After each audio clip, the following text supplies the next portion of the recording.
Rain drummed on the tin roofs of the jungle strip like a steady metronome. Beyond the runway lights, palm fronds bowed under the wind, their edges flashing white when lightning tore the sky. Mechanics shouted through the noise boots sinking into mud slick as oil. The air smelled of gasoline and wet canvas wars perfume, Samuel Reeves used to call it. He moved slowly along the hangar bay, a rag slung over one shoulder, his coveralls patched at the knees. The others had gone for coffee. Only he stayed behind with the aircraft no one wanted. Experimental Design 09. The Mule. Official papers called it Utility Fighter Jungle Configuration. Pilots called it something less kind, the ugliest plane design in service. The thing squatted under the hanging bulbs, nose short tail stubby, its rivets blistered by tropical heat. One wing bore a dent patched with mismatched metal, a scar of earlier work. Samuel traced it with his fingertips, feeling the hum of a half-charged engine line alive, but only barely. A shadow crossed the light. Lieutenant Doyle, crisp uniform, flight goggles shining like mirrors, leaned on the doorway. "Who approved that crate?" he said. "She's an eyesore." Samuel wiped his hand on the rag. "She flies when it matters." The younger man laughed, the sound sharp as the rain on sheet metal. "Flies maybe, but she sure won't win a beauty contest. Good thing contests don't win wars." Doyle shrugged, glanced at his watch, and disappeared toward the mess hall. His footsteps left a trail of muddy water that faded into the storm. Samuel turned back to the plane. Water ran down its fuselage in shining tracks. The maintenance badge clipped to his pocket caught a flash of lightning and winked like a tiny sun. He rubbed it with his thumb until the engraving showed again, Reeves Samuel H. Crew Chief No. 7. For a long moment he stood still, the thunder rolling across the airfield. Inside the hangar, every echo seemed slower, thicker, as if the night itself were holding its breath. He felt the years pressing on him, 30 pounds of sweat, 12 years of service, and not one headline. The good planes had names painted in red cursive and girls' faces on their noses. His had only mud and a serial number. He lifted the cowling, checked the plugs by instinct. The engine's faint warmth met his fingertips' stubborn, honest heat. A man could trust that more than metals. Outside, the radio hut crackled faintly, a snatch of swing music bending between bursts of static. Someone shouted for fresh coffee. Laughter rippled across the field, quick and bright. Samuel smiled despite himself. Then he pulled the tarp halfway down over the mule and waited for the next flash of light. The storm answered. Lightning strobed across the corrugated roof, catching the curve of the plane's nose and the grease on his knuckles. For an instant, everything, the rain, the hum of the generator, the far-off sound of trumpets from the radio, fell into rhythm, steady as breathing. He set his hand flat on the wing. Beneath the metal, something answered a vibration, faint but alive, like a heartbeat in the dark. The thunder rolled again, softer now, drifting into distance. Samuel drew a slow breath. Around him, the air smelled of rain-cooled dust and burnt fuel. He looked once toward the mess hall lights, then back to the squat shadow that was his aircraft. The badge on his chest gleamed one more time before the clouds swallowed the lightning. He stood there listening to the rain. He wondered if faith could run on empty fuel, and for reasons he couldn't name, he believed it just might. Morning broke under a low ceiling of clouds, the kind that made the air taste like metal. The jungle base steamed after the night's rain. Puddles mirrored the camouflage netting stretched above the hangars. Inside, the smell of oil and wet uniforms mixed with burnt coffee from the canteen. The bulletin board beside the operations desk carried a single new sheet paper gone soft from humidity, the ink bleeding slightly around each letter. It read, Experimental Design 09, Decommission. Airframe to be scrapped by end of week. The announcement drew a small crowd of mechanics and clerks. Their voices wove through the droning fans overhead. Mason. They judge by paint, Sam. Samuel. She never quit on me. The men looked at him, waiting for something more, but he didn't offer it. He reached out and pulled the notice from the board, folding it once, then again until it disappeared into his pocket. The badge on his chest swung forward, catching a strip of light. The metal was worn to copper at the edges, the way things get when they've been handled too long. For a second, he felt the weight of it tug against the fabric, its small insistence that duty still had shape. Lieutenant Doyle strolled in flight jacket, unzipped, grin sharp as ever. He tapped the toolbox with his knuckles. Doyle, pretty machines win parades, ugly ones win wars. Samuel, Sometimes the ones that win wars never make parades. A few of the younger mechanics laughed quietly, unsure whether it was safe to agree. Doyle shrugged, collected his flight gloves, and left the smell of aftershave lingering longer than his words. Samuel turned toward the bench where the wrench lay, its handle bent from a drop months ago, still usable but crooked. He picked it up, testing its weight in his palm. Every tool here had a story, a break, a repair, a scar carried forward. He liked that about machines. You could see their mistakes and still keep them working. He crouched beside the mule hands, tracing the line of rivets where the skin panels met. Each rivet was a pulse, each seam a scar. He whispered to the plane the way some men spoke to dogs. "They're scrapping you for looking tired," he said softly. "Guess that makes two of us." Behind him, the base PA coughed out an announcement about mail call and supply shortages. The sound faded into the rattle of rain starting again on the roof. He stayed there until his knees ached, then rose and walked to the canteen. The enamel coffee urn hissed and spat. He filled a tin mug, the surface trembling with small ripples. Steam curled around his hands, ghostly ribbons twisting up toward the bare bulb overhead. Across the room, two clerks argued about ration forms, their voices muffled, distant. Samuel set the mug down, the sound small but solid. He unfolded the order again, smoothing it flat against the table. The words looked official, impersonal, typed by someone who'd never seen the plane, never touched its engine block, warm after a run. "To be scrapped," it said, just like that. As if history could be filed away by regulation. He looked at his reflection in the dark coffee. A tired face streaked with grease, and years stared back. Somewhere outside, thunder muttered over the ridge. He took one last sip, left a ring of coffee on the paper, and folded it back into his pocket. The badge tapped lightly against the tabletop, one heartbeat of metal against wood. Outside, the mule waited dripping under the eaves. He walked toward it, wrench in hand, jaw set. The rain met him halfway, washing the sweat from his forehead, softening the sound of everything except the steady rhythm of his steps. Still he kept tightening what others had abandoned. The night returned thick and heavy, the kind of darkness that felt alive. Fog curled low across the jungle base, turning the floodlights into pale coins on the mud. Inside the radio hut, the air was dense with heat and static. Samuel Reeves sat on a wooden stool, half asleep, over a maintenance log when the sound cracked through the static like a whip. Radio base.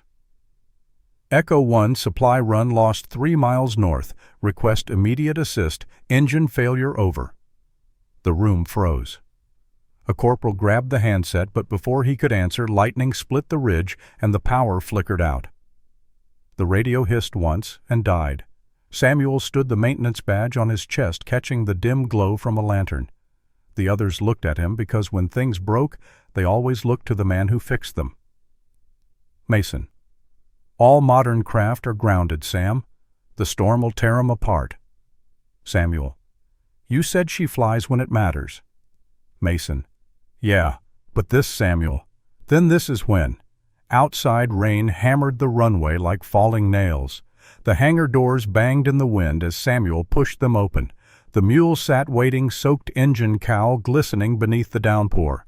Every other aircraft was tied down covers, strapped tight. The mule looked patient, almost defiant. They rolled the tool cart beside her, working by the light of 2 lanterns. Mason held the beam steady while Samuel pulled off the cowling. Water streamed over the edge, carrying grease in dark ribbons. Fuel line's got a hairline crack, Samuel muttered. Patch it with tape and Faith. Mason laughed once, short, nervous. Faith's not on the inventory sheet. Samuel didn't answer. His hands moved fast, practiced. He cleaned the crack, wrapped it with adhesive, then pressed his thumb over the seam until the tape stuck against the cold metal. Lightning flashed, outlining them both in silver. The repair log lay open on the crate beside them. The last line read, "Operational pending test." Samuel scrawled a signature beneath smearing ink and rain into one dark streak. Then, with a muddy thumbprint, he sealed it. He reached into his pocket, took the maintenance badge, and slid it into the flight jacket's breast pocket, a quiet oath. The badge felt heavy there, like a promise. Mason. You sure about this, Samuel? If she holds, they come home. If she doesn't, no one else will try. The propeller spun once under his pull, coughing water from its blades. A second pull, then a third. The engine sputtered, choked, and caught. The vibration rattled through the hangar floor, a low growl that grew steadier, truer. For a heartbeat, the storm seemed to hesitate, as if unsure it wanted to fight something that stubborn. Samuel stepped back, wiping his face with the soaked sleeve of his jumpsuit. Lantern light trembled against the wet walls. Outside, the trees bent sideways, leaves torn and flung like paper. The wind roared across the strip, found the seams of the hangar, and shoved hard enough to make the walls creak. Samuel looked at Mason. "Get the line ready. We're taking her up as soon as there's a break, Mason." "You're crazy." "Samuel, maybe, but she was built for crazy." Another flash of lightning filled the hangar, and for that instant the plane didn't look ugly. It looked alive, its patched skin glinting like armor rain dripping from the spinner like sweat. The radio crackled again in the background, faint but urgent. Somewhere out in the dark, men were waiting. Samuel pulled the tarp off the cockpit, water pouring over his boots, and checked the gauges once more. The needle flickered steady. He took a breath that tasted of ozone and grit. The engine's hum deepened, confident now. Then the wind found its anger. Lightning burst across the canopy like flashbulbs from some unseen photographer. The cockpit of the mule glowed white metal bones turning luminous in the storm. Samuel Reeves sat hunched over the stick, his gloves slick with rainwater that found its way through every seam. The aircraft bucked once, twice, then steadied the engine's low roar, cutting a path through the thunder. His maintenance badge swung loose from its chain, swaying in front of his chest like a small pendulum catching every flash of light. It marked the rhythm of his heartbeat, steady, deliberate, alive. Doyle over radio. "I can't believe that crate's still up." "Samuel, she's ugly, not weak." He eased the throttle forward. The altimeter needle quivered, then began to climb. Outside, rain slid off the canopy in silver ribbons. Below, the jungle looked endless, its rivers glowing faintly under the lightning. In the co-pilot's seat, Mason's knuckles were white on the clipboard. "Signals fading," he shouted. They said 3 miles north. Samuel adjusted the dial. The radio hissed and then caught a weak voice, panic buried beneath static. "Smoke. Port engine out. Going down." "There," Mason pointed. Through the sheets of rain, a faint orange bloom flickered in the tree line. Samuel banked hard, feeling the wings tremble under the load. The stabilizer plate, the very part Doyle once mocked, held true. No flutter, no slip, just a clean, solid turn. He leveled out and spoke into the handset. "Hold on, boys. We see you." The downed crew fired a flare that arced bright red across the gray world. Samuel throttled down and circled the prop, cutting smoother now, the engine running clean. The mule's landing gear found an old clearing, a patch of dirt half swallowed by vines. He set her down like a prayer wheels kissing mud instead of biting it. Rain hissed against the fuselage. The rescued men stumbled toward the plane-soaked faces, ghostly with exhaustion. Mason opened the hatch, helped them climb aboard one by one. 5 pilots alive. Doyle's voice returned over the radio, disbelieving. "You actually did it. The mule's in the air again." Samuel always was. The base radio crackled to life, the words almost lost in static but still unmistakable. Base Command declares experimental design, 09, the most reliable aircraft in the jungle sector. For a moment the storm seemed to stop just to listen. The sound of cheering drifted faintly through the radio mechanics clerks, even Doyle joining in. Community Echo number 1. Samuel leaned back in the seat, eyes closed. The phrase pinned by regulation echoed in his head, only now it meant something else. The paper order that once trapped him had been rewritten in action. He was no longer pinned, he was free, and so was the plane.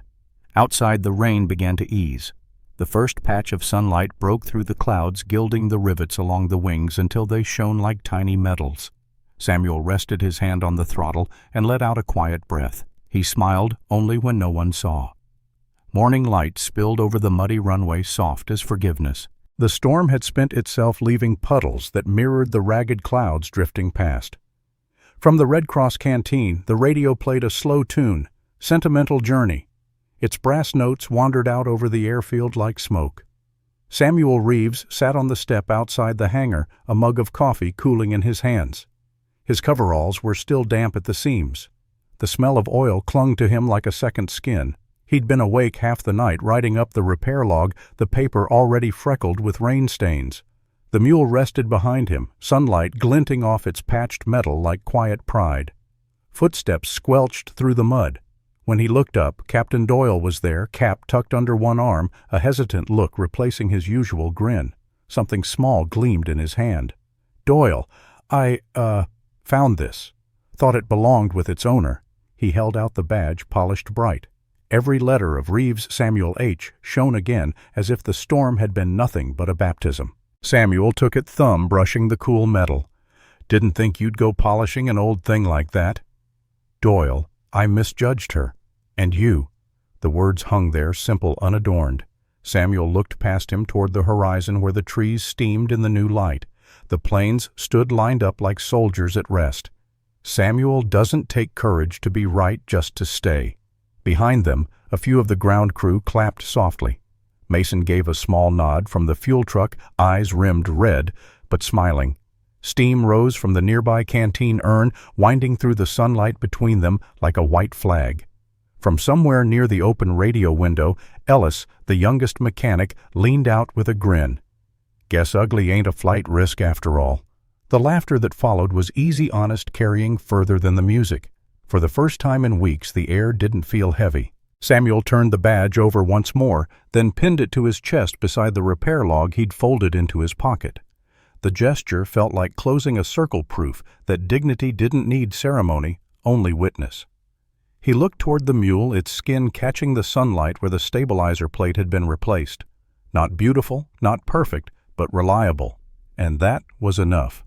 Inside the canteen, the radio announcer's voice drifted through the open door, and to the maintenance men who kept the Ugly flying, "Thank you." The room stilled for a breath. Then someone whooped, and the sound rolled out across the base. Samuel smiled. Eyes lowered. The tune picked up tempo, a soft trumpet carrying the refrain. He took another sip of coffee, felt its warmth return to his chest. The badge caught one last flash of gold in the morning light.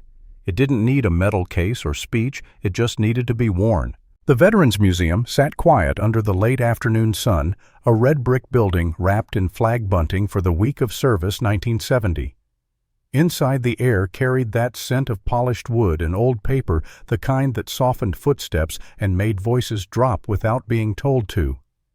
At the far end of the aviation wing stood a glass case. Inside it, a familiar outline rested beneath a neat brass plaque, experimental design, 09 The Mule, and just below smaller letters read, "Most reliable plane in the jungle." 1944. Samuel Reeves stood before it now, an old man silver where grease once streaked black. His grandson, no more than 10, pressed close to the glass, breath fogging the reflection. "Boy, Grandpa, why's it so ugly?" Samuel smiling. "Because pretty ones quit first." The boy laughed, small and certain, as if that explained everything about machines and maybe people, too. Samuel's reflection wavered beside the dull olive fuselage, the same patched panels he'd touched on nights when rain was louder than thought. It hadn't changed, only he had. The maintenance badge, now framed beneath the plaque, gleamed softly. The engraving beneath read, "Most reliable. Jungle Sector 1944. He reached out fingertips, stopping just shy of the glass. Beyond it, the badge seemed to breathe in the filtered light, once a tool of duty, now a relic of endurance. From behind a museum, Docent approached a small tour group. Her voice was steady, practiced, reverent. This aircraft saved 5 stranded pilots during the New Guinea storms of 1944. It was considered unfit for combat because of its design, but that design made it the most reliable in low-altitude conditions. The men who maintained it never stopped believing in its purpose. Sometimes the ugliest machine in the hangar is the one that gets everyone home. Samuel listened without correcting a word. Facts could belong to history. The truth was something quieter. The boy tugged his sleeve. "Boy, did you fly it, Samuel Nome?" "I just kept her ready." The boy nodded, studying the plane again, and Samuel realized that readiness was its own kind of courage, the kind that didn't need applause. Around them, the lights dimmed for the end-of-day loop. The hum of the exhibit's speaker faded to a whisper of radio static, the sound old enough to be memory itself. Samuel closed his eyes. In the noise, he could almost hear the storm again, the engine's cough, the badge tapping his chest, the rain easing at dawn. He turned toward the exit, the boy's small hand finding his. They walked past displays of sleeker planes, shinier ones that had flown higher or faster, but none that had endured like the mule. At the doorway, Samuel paused, looked back once, and murmured under his breath, half to himself, half to the airfield ghosts that still listened. Sometimes the ugly ones keep us alive.